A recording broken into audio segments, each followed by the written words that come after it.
Hello, I am Rami Niranjan Desai. I'm doing the series of interviews on Australia-India relationship. I'm speaking today to Professor Gordon Flake. He is the founding chief executive officer of the Perth USAsia Centre at the University of Western Australia. Professor Flake is one of the world's leading authorities on strategic developments in the Indo-Pacific. Welcome, Professor Flake. I am delighted to have this conversation. Thank you for the opportunity. Professor Flake, let me begin by asking you about the military cooperation between Australia and India. This, of course, has been steadily expanding. How do you see the future of the security relationship? Where do you see it going? Well, I'm quite bullish on Australia-India relationships more broadly, but also including security ties. As you mentioned in your very generous introduction, I'm sitting here in Perth, Western Australia. We like to refer to ourselves as Australia's Indian Ocean capital. So it may be strange to understand, but we're actually closer to Singapore than we are to Sydney, closer to Jakarta than we are to Canberra. And through much of its history, Australia largely thought of itself as a Pacific nation. Our population base is on Melbourne, Sydney, Canberra, Brisbane, all on the East Coast. And historically, Australia has had tremendous expertise and strength in the Pacific. We were considered to be part of Oceania for the longest period of time.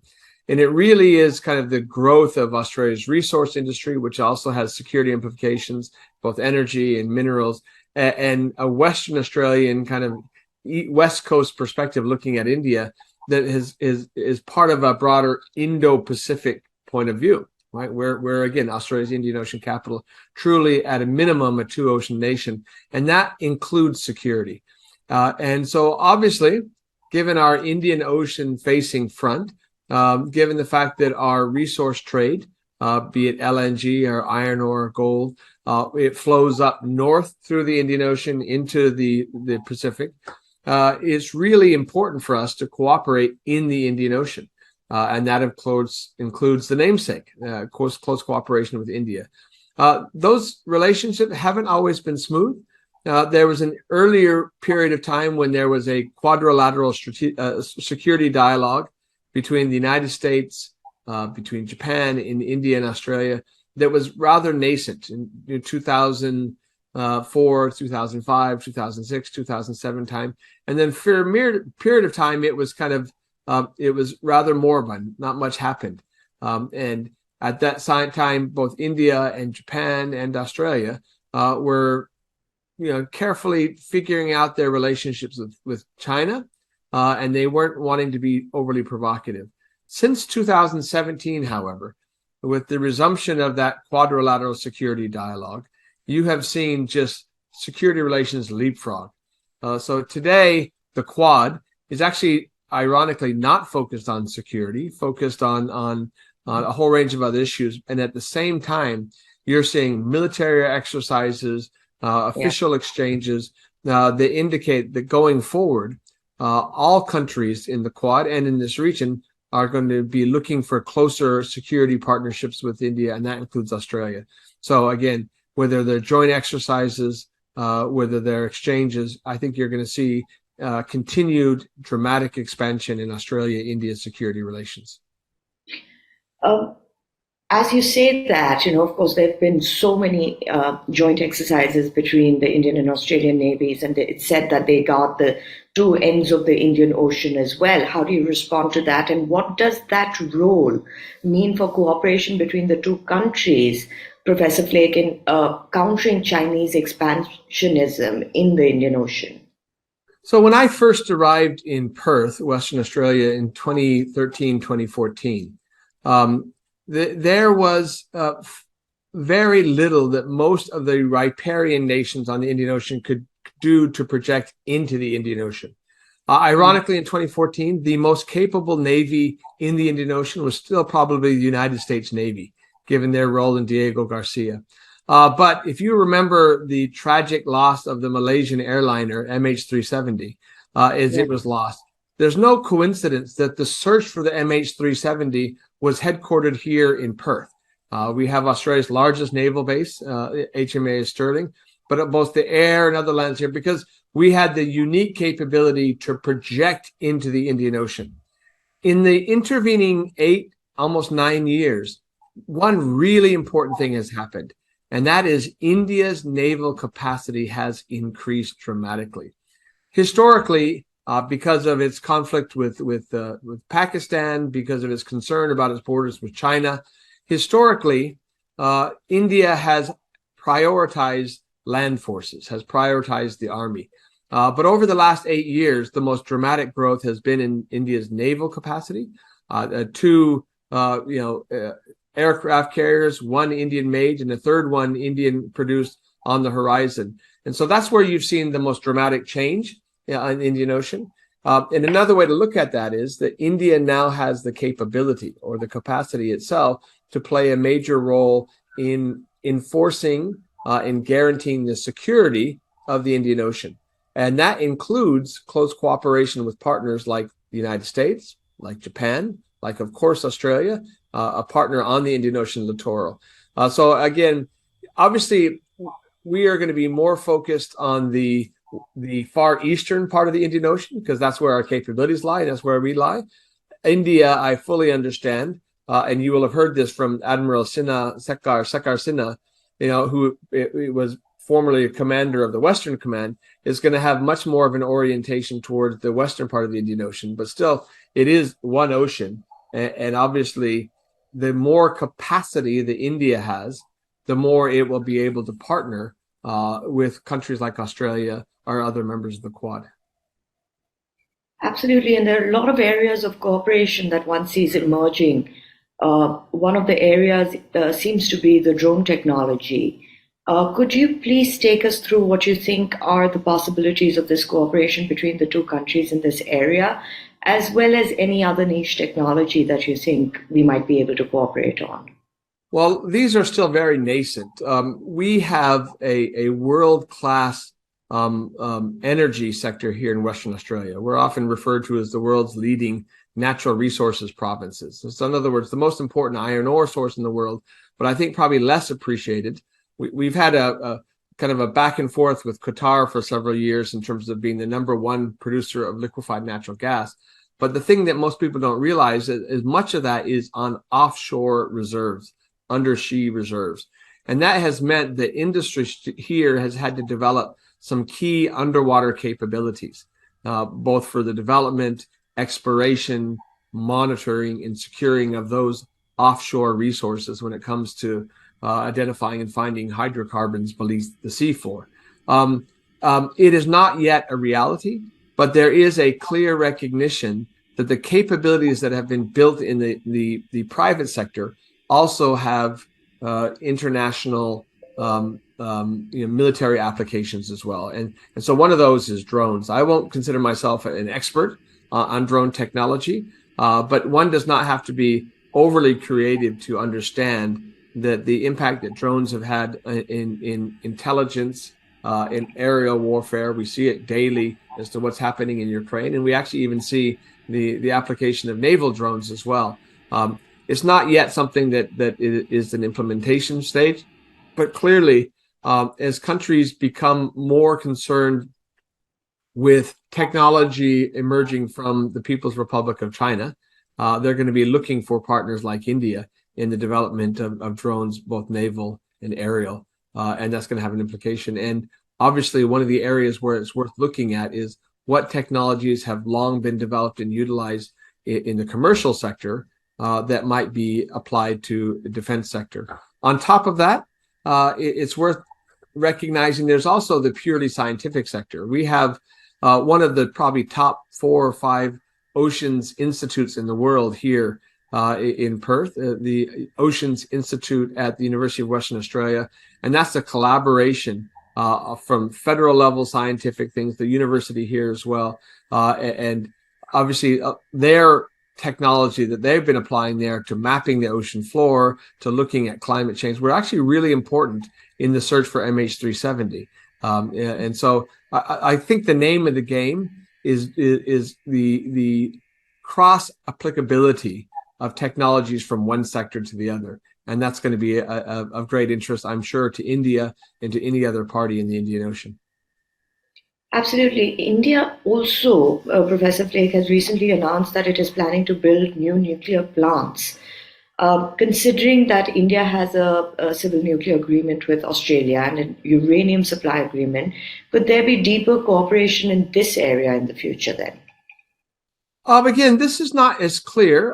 When it comes to civilian nuclear energy, obviously the fact that Australia has such world-class repositories of uranium, and that there was, to be a very blunt, very difficult days in the bilateral relationship between Australia and India in the late 1990s, following India's nuclear tests, and as countries like Australia that have been so important in building a global system to ensure that we did not have proliferation, we didn't have the rapid spread of nuclear technology, particularly those that could be weaponized, right? Australia has actually been a very important leader in that sector. So not surprisingly, that became an important issue in Australia-India relations because of the priority that Australia placed on that regime, not just the Nuclear Non-Proliferation Treaty, but also the International Atomic Energy Agency, its various safeguards agreements, et cetera. And so the fact that our diplomats and our country and our political leaders were able to kind of work that through bodes well for the future. Obviously, in an era where climate change is a priority, in an era where there's concerns about the consequences of continuing to rely on fossil-based fuels, one potential alternative, in addition to renewables like wind and solar, is obviously nuclear. At this point, it is a very nascent debate here in Australia as to whether or not Australia would use nuclear power or would move towards nuclear power. I tend to be someone who's quite sanguine about that. I think it's a good idea. I think we ought to be exploring all options, and there are serious cost issues. But if you talk about the need of large-scale base load power for industry, I think, to be honest, that's something we ought to be looking at. But again, that's in the political space right now. There's been no real fundamental change in terms of what's happening on the ground. I do think that as countries like India, who already rely on Australia for coal and other sources of energy, begin to develop a civilian nuclear program, that the transparency and safeguards that would be inherent in any Australian-led export industry would be ones that would be good, particularly if they're done within the context of our bilateral relationship or something more broad like a Quad response to climate change. I agree with you, Professor Flake, especially when it comes to nuclear energy. I think the price points as well, would make a big difference. We see that happening in Europe as well. And but let me come to my final question because we're running out of time. My final question to you, Professor Flake, is on cybersecurity, another futuristic area where the two countries have an agreement to cooperate.